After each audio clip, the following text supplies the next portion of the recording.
सोचिए आज रात आप अपना फोन बंद करके तकिए के नीचे रखते हैं और सो जाते हैं और कल सुबह जब आपकी आंख खुलती है तो आप आज से 50 साल आगे यानी भविष्य में पहुंच चुके हैं, जहां ना आपके दोस्त हैं, ना आपका परिवार और ना ही वो दुनिया जिसे आप जानते थे। साइंटिस्ट भले कहें कि टाइम ट्रेवल सिर्फ फिल्मों में ही होता है, लेकिन इतिहास के रिकॉर्ड में 3 ऐसी घटनाएं दर्ज हैं जिन्होंने बड़े बड़े वैज्ञानिकों और पुलिस अफसरों के होश उड़ा दिए। एक ऐसा शख्स जो अचानक 50 साल पुराने कपड़ों और सोवियत संघ की असली आईडी के साथ पुलिस को मिला और फिर एक बंद कमरे से मिस्टीरियस तरीके से गायब हो गया। दूसरा शख्स जो साल 1876 में घर से टहलने निकला और सीधा 1950 के टाइम स्क्वायरल पर एक कार के सामने आ गिरा। और एक ऐसी घटना जिसमें एक सोल्जर जिसने इंटरनेट पर आकर कुछ ऐसे सीक्रेट्स बताए जो सिर्फ कंप्यूटर बनाने वाली कंपनी को ही पता थे। आज के इस वीडियो में मैं आपको इन तीनों घटनाओं के बारे में बताऊंगा और हाँ, इन तीनों एक्सीडेंट के पीछे का जो असली सच है वो मैं आपको वीडियो के बिल्कुल लास्ट में बताऊंगा।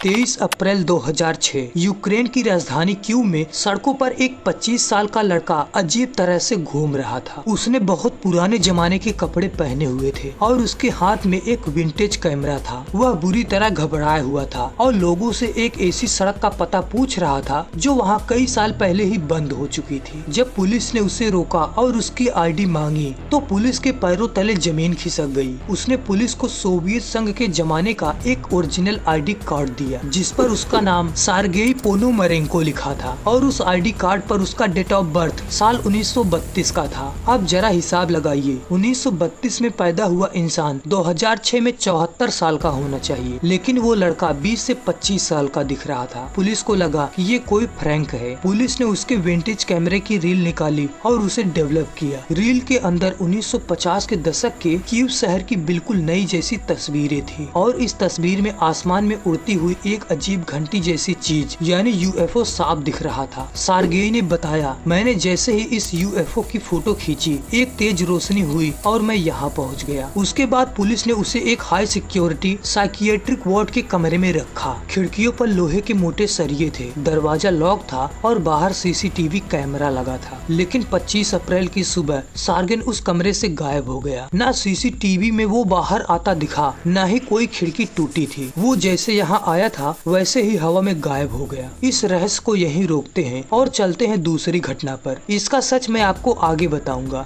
दूसरी घटना न्यूयॉर्क के बीचों बीच यानी टाइम स्क्वायरल पर हुई। जून 1950 की एक रात अचानक भीड़ के बीच एक आदमी प्रकट होता है। उसने 18वीं सेंचुरी की लंबी रेशमी हेड और मटन चाप स्टाइल वाली दाढ़ी रखी हुई थी। वह गाड़ियों और चकाचौंध को देखकर इतना डर गया कि घबराहट में बिना देखे सड़क पर भागने लगा और एक तेज रफ्तार टैक्सी कैब से टकरा गया, जिससे उसकी मौके पर ही मौत हो गई। लेकिन असली सस्पेंस तब शुरू हुआ जब पुलिस ने उसकी जेबें खंगाली। उसकी जेब में एक तांबे का टोकन मिला जिस पर 5 सेंट में बियर मिलने की बात लिखी थी, जो 1950 में कहीं नहीं चलता था। एक अस्तबल का बिल जो घोड़े और बग्घी की धुलाई का था और सबसे हैरान करने वाली चीज 1870 के दशक के करीब $70 के नोट जो इतने कड़क और नए थे जैसे आज ही प्रिंट हुए हो। साथ ही एक लेटर मिला जिस पर उसका नाम रुडोल्फ फ्रेट्स लिखा था। न्यूयॉर्क पुलिस के एक स्मार्ट डिटेक्टिव ने इस मिस्ट्री को सुलझाने का जिम्मा लिया। उन्होंने पुरानी फाइल्स खंगाली और उन्हें फ्लोरिडा में एक बुजुर्ग महिला मिली। उस महिला ने बताया कि उसके पति के पिता यानी ससुर साल 1876 में एक रात टहलने निकले थे और कभी वापस नहीं आए। जब पुलिस ने साल 1876 के सरकारी मिसिंग रिकॉर्ड्स को चेक किया तो उसमें रुडोल्फ फ्रेट्स नाम के व्यक्ति की गुमशुदा की रिपोर्ट दर्ज थी। उसका हुलिया, उसकी उम्र और उसके कपड़े सब कुछ उस मरे हुए आदमी से 100% मैच कर रहे थे। वो आदमी 74 साल बाद सीधे भविष्य में आ गिरा था। अब इसके पीछे की सच्चाई क्या है, इसे भी हम वीडियो के आखिर में डिकोड करेंगे। अब आखिरी घटना किसी हादसे के बारे में नहीं बल्कि एक सोची समझी मिलिट्री मिशन की है। साल 2000 इंटरनेट अभी नया था।